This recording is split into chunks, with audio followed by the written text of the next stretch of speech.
Your father wanted us to have the house. We found the updated will in his desk. That is what my daughter-in-law Meredith said at my husband's memorial dinner, laying out a printed paper with a forged signature before the coffee was even served. She handed copies to my son and relatives, claiming the deed to our $620,000 house belonged to her. So I said nothing, finished my tea, and within 48 hours walked into First National Bank with the key to our safe deposit box. Never try to replace a 32-year marriage with a piece of paper you printed in your living room. My name is Judith, I am 68 years old. And this is how I proved that the real truth was locked behind steel and a notarized seal. If you've ever sat at a family table and felt the ground shift under you before anyone said the word money, you already know the feeling I'm describing. Tell me where you're watching from tonight, and tell me if your family has ever tried to settle grief with paperwork instead of patience. I want to know I'm not the only one. The memorial service for my husband Arthur had been a damp, quiet Saturday afternoon. Friends, neighbors, and old colleagues filled our living room, sharing stories of Arthur's 34 years as a structural engineer. A man who measured twice, cut once, and filed every paper in color-coded folders, because he said a building only stayed standing if the paperwork underneath it was as honest as the concrete.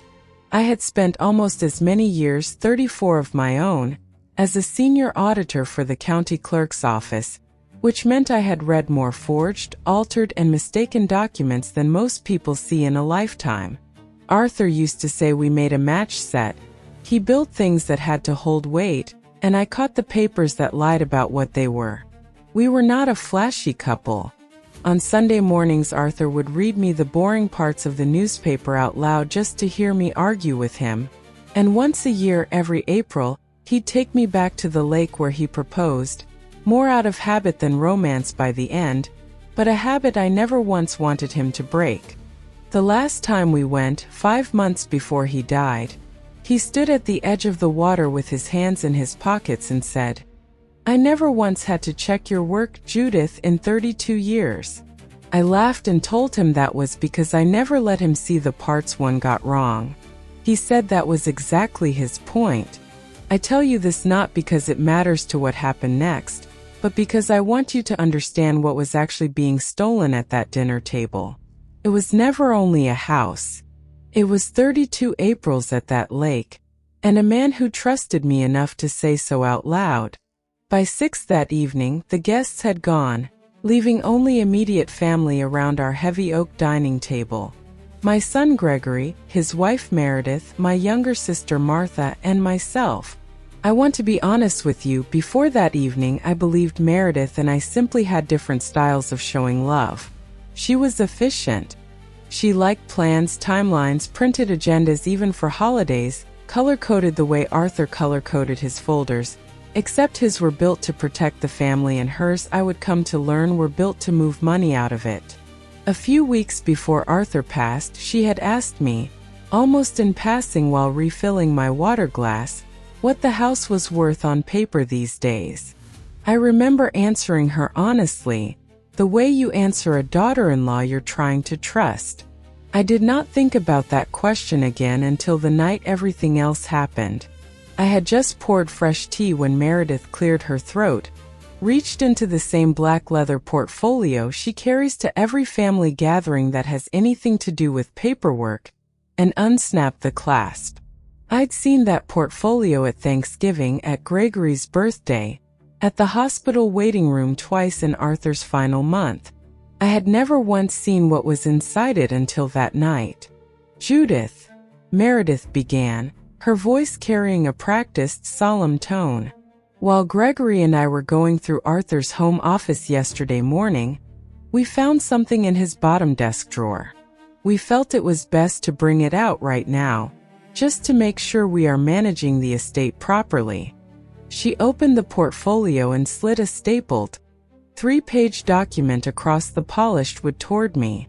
Copies went to Gregory and Martha, already printed, already collated, already stapled in the corner. Prepared, I understood later, Before either of them had walked through my front door that evening, I picked up the paper.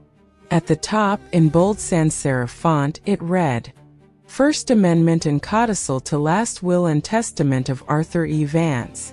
The document stated that due to my advancing age and care requirements, full title to our property at 414 Oak Ridge Drive, valued at $620,000, was to transfer immediately to Gregory and Meredith, with Meredith named sole executor and trustee. At the bottom sat a jagged signature above Arthur's printed name, dated April 14th. Martha gasped, setting her teacup down so hard it rattled the saucer. Meredith, Arthur never mentioned this. Judith is completely healthy. I did not look at Martha. I looked at my son. Gregory was not surprised. He was not looking at the paper either. He was staring at the tablecloth, his knuckles white around a spare set of yellow highlighters, the same highlighters I would later understand he had used to mark where his father's signature was supposed to go. That was the exact second the real wound opened. It was not Meredith's greed. It was realizing my own son had sat in their living room and held the highlighters while she marked the signature lines, so they would not have to wait for an inheritance. Meredith leaned forward, offering a patronizing smile. Arthur realized maintaining a 4-bedroom home would be too much burden for you, Judith. We're just managing the estate properly. Naturally, you can stay in the guest room as long as you need. Martha wasn't finished. Why would Arthur sign something like this without telling his own sister-in-law, without telling Judith, without a single phone call to anyone? He wasn't well, Martha, Meredith said, her tone gentle in the exact way that made it worse. Sometimes at the end, people make private decisions to protect the people they love from having to worry. We didn't want to make this harder for Judith than it already is. It was, I would think later, a genuinely good line. It sounded like tenderness. It would have worked on almost anyone who hadn't spent 34 years learning to hear the difference between comfort and a cover story. If stories like this one matter to you, the quiet ones about proof and dignity instead of shouting, I'd love for you to subscribe. It costs nothing. And it's how this channel keeps finding people who need to hear them. I looked closely at the paper. 34 years of reading documents for a living does something to your eyes.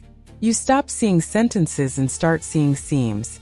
I'd caught this exact kind of paper before, 30 years earlier, watching a nephew try to walk a forged land transfer through my clerk's counter while a widow of 71 was still picking out a headstone. I flagged it that afternoon without raising my voice, and the transfer was voided by Monday. I did not know then that I was rehearsing for my own dining room. I spotted 3 of them almost at once. First, the date, April 14th, was the exact week Arthur was in intensive care with severe pneumonia, barely conscious, unable to hold a pen. I had slept in a vinyl recliner beside that hospital bed for 6 of those nights, and I remembered every one of them. Second, the notary stamp was a generic red ink impression from an office supply store. Missing an official county registrar number I would have recognized blind, in the dark, half asleep. Third, Meredith had misspelled Arthur's middle name as Edward instead of Edmund. A mistake no one who had been married to him for even a year could make, let alone the woman claiming he'd trusted her with his entire estate. Arthur would have burned his own desk before signing anything with his middle name misspelled. Instead of screaming, I folded the paper neatly in half and placed it in my cardigan pocket. I took a slow sip of my tea, and I let the silence sit there long enough for Meredith to start filling it herself, which people who are lying almost always do. "Thank you for showing me this, Meredith," I said quietly. "We have all had a long day. We will discuss legal matters after the weekend." Meredith blinked, irritated that I hadn't broken down. "Well, the document is legally binding, Judith. Gregory and I plan to file it with the probate court on Monday morning." I looked Gregory straight in the eye. Is that what you plan to do, Gregory? Gregory swallowed hard, avoiding my gaze. Mom, Meredith just thinks it's better for everyone's peace of mind if we handle things now. We will see what Monday brings, I replied softly, and refilled my cup as if nothing in the room had changed, because I already knew, in the quiet auditor's part of my brain, that nothing about that paper would survive a real reading. Arthur and I bought our home on Oak Ridge Drive in the summer of 1994. By 2008, 14 years in, we'd paid off every cent of the mortgage. The 18 years since had been ours free and clear. We planted a maple tree in the yard every one of those 32 anniversaries, and raised Gregory under its roof.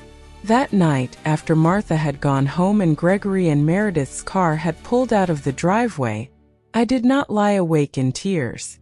I lay awake with absolute clarity, running the 3 flaws over and over the way I used to run a suspicious ledger before I signed off on it, until each one sat in its place like a filed exhibit.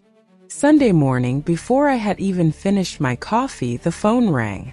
A pleasant young woman introduced herself as an assistant to a local realtor, confirming a walkthrough for the Oak Ridge property scheduled for the following Thursday at 11 o'clock. She read off our address without hesitation, down to the unit number we don't even have. When I asked, as calmly as I could manage, who had booked the appointment, she said the name on file was Meredith Vance, and that Mrs. Vance had described herself as the owner, pending a family matter.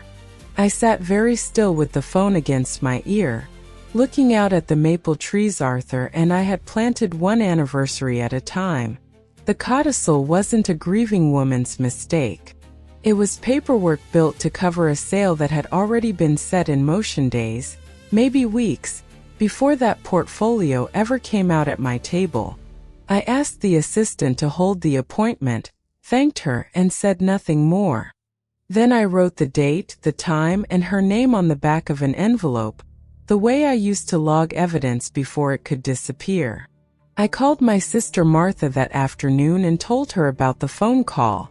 She was quiet for a moment, then told me something I didn't expect. 3 weeks earlier, Gregory had called her, sounding hollow, and asked whether she thought it was wrong to speed things up a little after a parent passes. Martha had told him plainly that it was, and he'd changed the subject fast enough that she knew he already had an answer he didn't like. She hadn't told me because she didn't want to worry me before Arthur was even gone. Now we were both worried, and it was 3 weeks too late to have said it sooner. Before we hung up, Martha asked me the question I'd been avoiding since Saturday night. "Judith," she said gently, "are you sure you want to fight your own son over a house?" I didn't answer right away. I thought about Gregory at 6, waiting for me to wave before he'd walk into his first classroom. I thought about what it would cost to win this and still lose him. "I don't know if I can save the house and keep him both," I told her. "I only know I'm done losing things quietly." It was the closest I came, in that whole ordeal, to admitting I might lose something no notarized seal could get back. I understood Gregory a little better after that, even if I couldn't forgive him yet. He had lost his job 18 months earlier and never fully found his footing again. Meredith, watching us live debt-free in a paid-off house while they still wrote a rent check every month, had let that resentment do quiet, patient work on him for a long time before it ever reached my dining room. It didn't excuse the highlighters, but it explained why a grown man would hold them. After I hung up with Martha, I sat at Arthur's old desk in his home office, the same desk Meredith claimed to have found the codicil inside, and I did the only thing that ever calmed me down in 34 years of this kind of work. I made a list. Not of feelings, of facts numbered in order. The misspelled middle name, the ICU date, the notary stamp, the realtor's phone call, Gregory's highlighters. I labeled a manila folder exhibit, the same word I used to write on 100 other people's fraud cases, and it was only once I saw my own family's betrayal reduced to 5 typed lines that I finally felt my hands stop shaking. Stay with me, this is where it gets very quiet and then it gets very deliberate. Sunday evening I called Thomas Vance, our family attorney of 30 years, no relation despite the name, and asked for the first appointment he had Monday morning. I did not tell him everything over the phone. I told him only that I needed to bring him a document and a key. He didn't ask why. 30 years of drafting our wills and reading our contracts had taught him that when I used that particular tone of voice, it meant I already knew the answer and simply needed someone with a law license standing beside me when I said it out loud. At 8:30 Monday morning, 45 minutes before the county probate office opened, I drove to First National Bank downtown. The morning air was crisp and the flag out front snapped once hard as I climbed the marble steps and pushed through the heavy brass doors into the vault department, where I was greeted by Mr. Harrison, a veteran bank officer who had known Arthur and me for 25 years, since the week we first opened our joint account there as newlyweds who could barely afford the minimum balance. "Good morning, Mrs. Vance. My deep condolences on Arthur's passing," he said warmly, coming around the desk to shake my hand with both of his. "Thank you, Richard. I am here to access safe deposit box 412. Before we walked back, he mentioned, almost as an aside while pulling my signature card and comparing it against my license, that the bank's general customer service line had received a call this past Friday, someone asking in a roundabout way whether a surviving spouse's trust could be amended by a family member without both signatures present. The caller's number, logged automatically by the bank system, matched Meredith's cell phone. Mr. Harrison hadn't thought much of it at the time since people asked God hypothetical questions all week long. I thought about it for the rest of the walk to the vault, and it settled the last of my doubt that any of this had been an accident. He escorted me into the climate-controlled steel room, rows of numbered doors stretching floor to ceiling under fluorescent light that hummed faintly, the way it always had. I pulled the small brass key from my purse, the key Arthur and I had kept on a shared ring since July of 1994, worn smooth on one edge from 3 decades in his pocket before it moved to mine. Mr. Harrison inserted the master key. I inserted mine, and with a heavy, satisfying metallic click, the double lock mechanism turned, the sound of two people's trust in each other engineered directly into a piece of steel. He slid out the heavy box, heavier than I remembered, and left me alone in the private viewing room with a single chair and a small table bolted to the floor. My fingers touched the cool metal lid. When I opened it, the faint scent of aged paper and ink filled the small room, and for one unguarded second I thought of Arthur's hands, which had touched everything in that box before mine ever did. Inside lay our life's quiet security. The original blue embossed land patent from 1994, the paid-in-full mortgage release from 2008 that we had celebrated with a bottle of cheap champagne on the back porch, and a dark blue leather binder marked the Vance Family Trust, Irrevocable Joint Tenancy. I opened page 1, drafted by Thomas Vance himself 30 years earlier. The clause was unmistakable. Property at 414 Oak Ridge Drive is held in joint tenancy with full rights of survivorship. Upon the death of either spouse, full, unencumbered fee simple ownership passes automatically to the surviving spouse. No codicil, amendment, or third-party claim may alter this joint ownership without the notarized, physical signature of both living spouses. Attached to the back sat the official county recorder's gold foil seal and registration volume from 1994, the same seal I had stamped onto thousands of other people's documents during my career, and never once expected to need for my own. Meredith thought she was playing a game of paper printed in her living room. She had no idea I was holding 32 years of steel and notarized law against a $620,000 house she had already booked a stranger to walk through on Thursday at 11 o'clock. I had Mr. Harrison make 3 certified copies bearing the bank's official seal, locked the original back in box 412, and drove straight to Thomas Vance's law office on Main Street, arriving 9 minutes before my appointment and sitting in the parking lot the whole 9 minutes so I wouldn't walk in still shaking. Keep listening, this is the part where a second forgery surfaces, one none of us had thought to look for yet. Mr. Vance examined Meredith's printed paper under a magnifying glass at his desk, his jaw tightening with every line he read. This codicil is a crude forgery, Judith. The notary stamp belongs to no active notary registered in this state. I checked the registry while you were still in the waiting room. Filing this at the probate court constitutes felony class fraud. I know, I said calmly. Meredith and Gregory plan to file it at 10 o'clock. Not on my watch, he said, already reaching for the phone on his desk. While he dialed, his paralegal pulled our trust file from the cabinet to prepare a formal notice, and found something none of us had known to look for.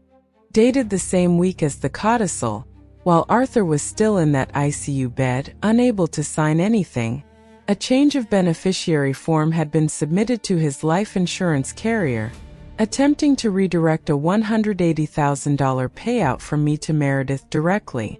It never went through. The carrier's own underwriting notes explained why. A beneficiary change filed during an active hospitalization requires a notary physically present at the bedside, and no notary had ever set foot in that ICU room. The signature on the form matched the same jagged, hurried hand as the codicil sitting on Mr. Vance's desk. The same week, the same hand, two different documents aimed at two different accounts. It wasn't one bad afternoon at a dinner table. It was a pattern, reaching for the house and the insurance money both weeks apart, hoping neither of us would ever compare notes and realize the two attempts belonged to the same hand. $620,000 printed in a living room, against 32 years sealed in a bank vault. That was the whole case in two numbers, and Mr. Vance intended to say exactly that to a judge if it ever came to it. Mr. Vance called the sheriff's non-emergency line and arranged for two deputies to be present at the clerk's counter within the hour, then handed me a manila folder of my own to carry, in case Meredith tries to talk faster than the truth can, he said, not quite joking. Before we left his office, I asked him for 2 minutes alone in the hallway, and I called Meredith's cell phone myself. It rang 4 times before she picked up, her voice bright and rushed, already halfway out her own front door. Judith, I really can't talk right now, we have an appointment. I know exactly what appointment you have, I said. I'm giving you one chance, Meredith, before either of us walks into that building. Tell me you forged that codicil, and tell Gregory the truth in your own words before a stranger has to say it for you. The silence on the line lasted 4 full seconds. I counted them the way I used to count silences in an audit. Innocent people fill a silence right away. Guilty ones spend it deciding what to say next. I don't know what you're talking about, she said finally, flat and fast, and hung up before I could answer. 9:41 by the clock on Mr. Vance's office wall. I wrote that time down too. At 9:45, Meredith and Gregory walked into the county probate clerk's office holding their black portfolio, the same one, clasp already open. Martha had come along to support me, and I walked in right behind them, close enough to hear Meredith's heels on the marble floor slow for just a half second when she saw how many people were already standing in that lobby. This next part happens fast, almost too fast to watch. Stay with me through it. Meredith went straight for the nearest clerk's window, the way she'd clearly rehearsed it in the car. The clerk there was young, new, barely glancing up from her computer screen. For 1 second, I watched Meredith believe it was going to work exactly the way she'd planned it, and I understood, watching her shoulders relax, just how many times she must have run this morning through in her head over the weekend. Then the older clerk at the second window, a woman named Diane who had worked with Mr. Vance for 15 years, spotted him standing near the entrance and waved him over before Meredith's paper ever touched the counter. Meredith's head turned toward the sound of her name being said by someone who wasn't at her table. She saw the deputies first, standing near the far wall, then Mr. Vance crossing the lobby with his briefcase, then me. She tried once more, lowering her voice, leaning further into the young clerk's window as if speed alone could finish the job before any one official noticed.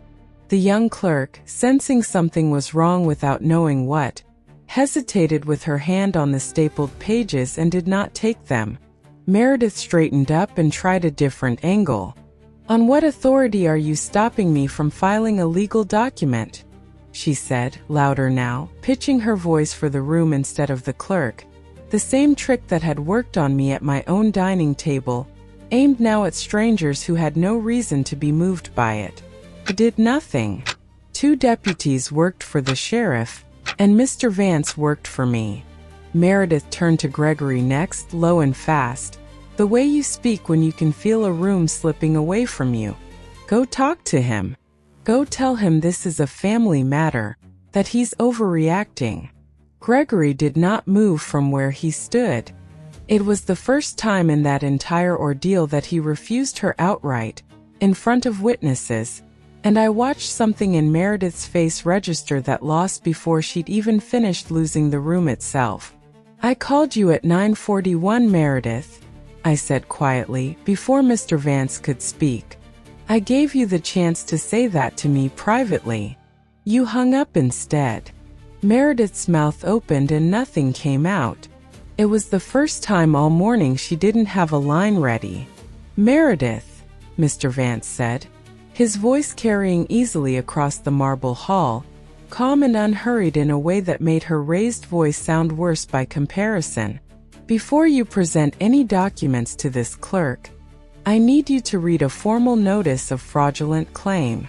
He handed her a manila folder. Meredith's composure cracked for the first time that morning, her voice rising into full defensive bluster now, loud enough that a stranger waiting on a bench looked up from his phone. "What is this? We're just managing the estate properly. We found Arthur's updated will." "The paper in your hand," Mr. Vance said clearly, loud enough for the deputies and both clerks to hear, "is a fraudulent document claiming to alter a joint tenancy trust.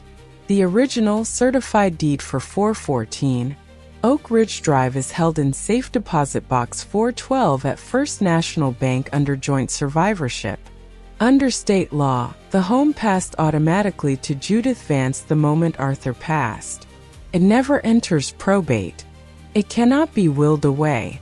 Furthermore, the notary stamp on that paper belongs to a defunct mail order company, and a related forged form, same handwriting, same week, was already submitted to a life insurance carrier while Arthur Vance was still in intensive care, unable to sign his own name. If you present that document to this clerk, these deputies will place you under arrest for uttering a forged public record."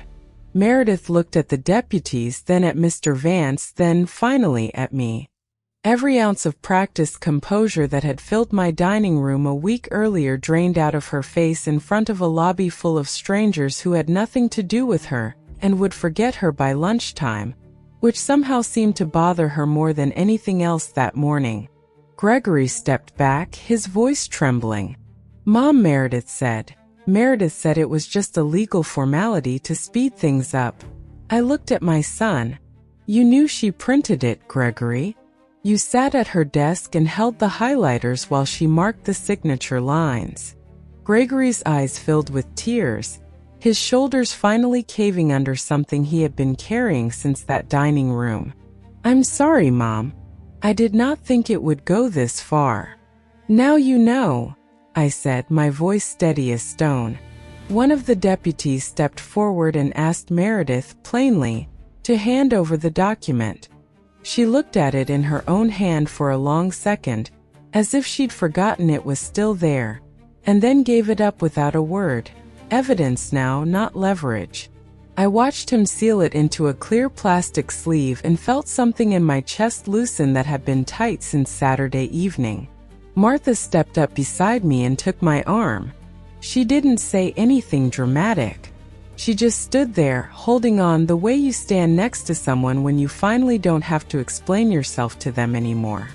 Thursday morning at 11 o'clock exactly, a car with a real estate company's magnetic sign on the door pulled up outside my house anyway.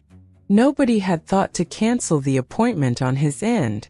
I answered the door myself, still in the same cardigan I'd been wearing the night Meredith unclasped her portfolio, and handed the very confused young agent one of the certified bank copies of the 1994 trust instead of a house key. He apologized twice, called his office right there on my porch, and drove away without ever stepping past the welcome mat. I stood in the doorway and watched Meredith's Thursday walkthrough turn around at the end of my own driveway, and it felt like the last domino from that dinner table finally tipping over on its own. If your family has ever made you feel like you had to prove your own grief was real, tell me in the comments where you're watching from tonight, and whether you'd have folded that paper into your pocket the way I did or thrown it back across the table. 3 weeks passed since that morning at the probate office. Gregory came to see me alone the following Tuesday, parking his car on the street instead of the driveway, as if he'd lost the right to pull all the way in. He sat at the same oak dining table, head bowed, apologizing without trying to explain it away. He told me Meredith had tried, briefly, to blame the whole idea on him in the car ride home from the courthouse, and that the two of them were now in counseling twice a week at a place near their apartment. I asked him gently what the counselor had them working on. He said the first thing she'd made them do was write down, separately, every decision they'd made about my life without asking me. The codicil was only the last one on a much longer list neither of them had wanted to look at directly until a stranger with a notepad made them. I told him that sounded like a fair place to start. I served him tea and listened quietly, the same tea I'd been pouring the night this all started. I did not invite Meredith back into my home. Some boundaries, once crossed, need time and proof before they're rebuilt. Not just an apology over a cup of tea. Near the end of that visit, Gregory asked, almost shyly, staring at his hands the way he had at the dinner table 3 weeks earlier, if he could bring his daughter to see me the following weekend. I hadn't realized how much I'd missed the sound of a child in that house until he asked, and I told him yes before he'd even finished the sentence. That same week, I went back to Thomas Vance's office and closed every door Meredith had tried to force open. A no-contest clause added to my own will. Martha named my power of attorney in writing instead of left assumed. Everything re-notarized in person. "Nobody prints their way into this family again, Judith," Mr. Vance said. I believed him, mostly because I intended to make sure of it myself. Lily is 7. She arrived Saturday afternoon in a yellow raincoat 2 sizes too big, holding her father's hand and a drawing she'd made for Grandma's wall. She ran ahead of him through the front door, the way children do, straight past me into the living room, pulled toward whatever wasn't meant for her. She climbed halfway onto the couch and picked up the framed photograph of Arthur at their old fishing spot from the end table, studying it for a long moment with the particular seriousness only a 7-year-old can manage. "Grandma," she said, "is Grandpa still the owner of the house, or are you?"